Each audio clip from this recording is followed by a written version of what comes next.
there's just an iconic scene between Brad Pitt and Angelina I Jolie where know. one of your songs is playing.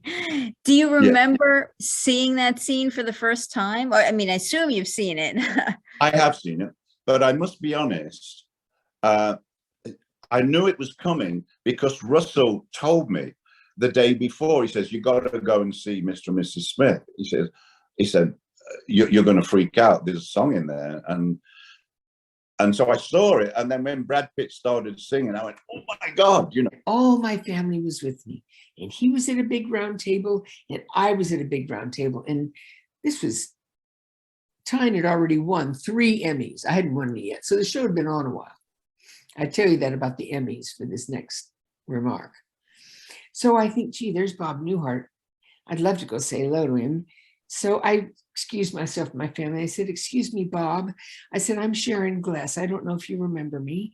I did your show many, many years ago." He said, "Oh, Sharon, of course I remember you." And then he goes around and he introduces me to everybody who's at his table. So one of the people he introduced me to is Mr. and Mrs. Don Rickles. And I said, "Don, how nice to meet you." And I extended my hand, and I was being ever so polite. And I went and sat down at my table, which was just right next to theirs. Now, as I say, Tyne had already won 3 Emmys. I hadn't won any yet. He said, "Well, I like the brunette better. Now there's an actress." He says really loud so the whole restaurant can hear it.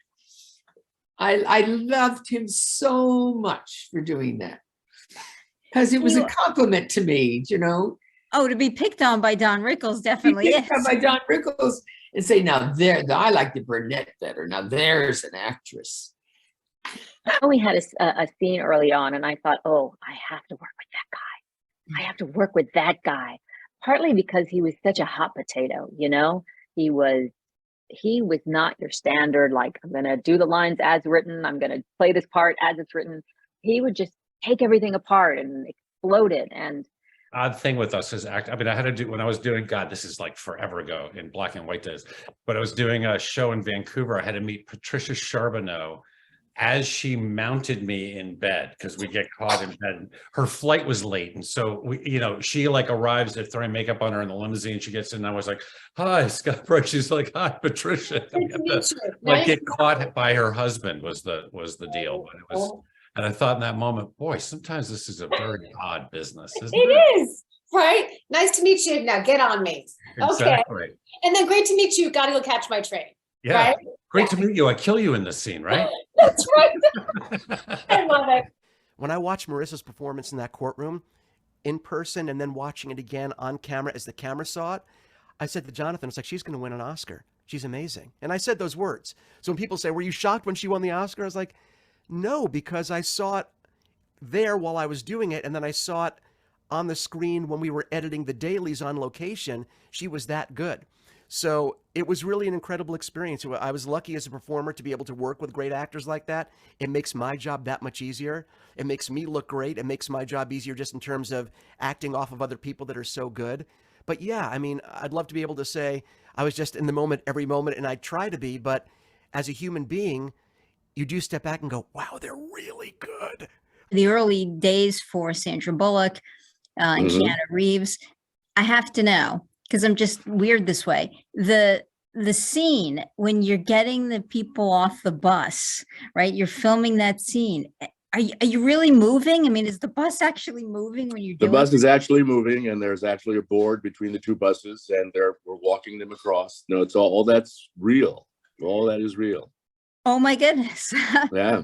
What was it like to be filming that kind of an action scene?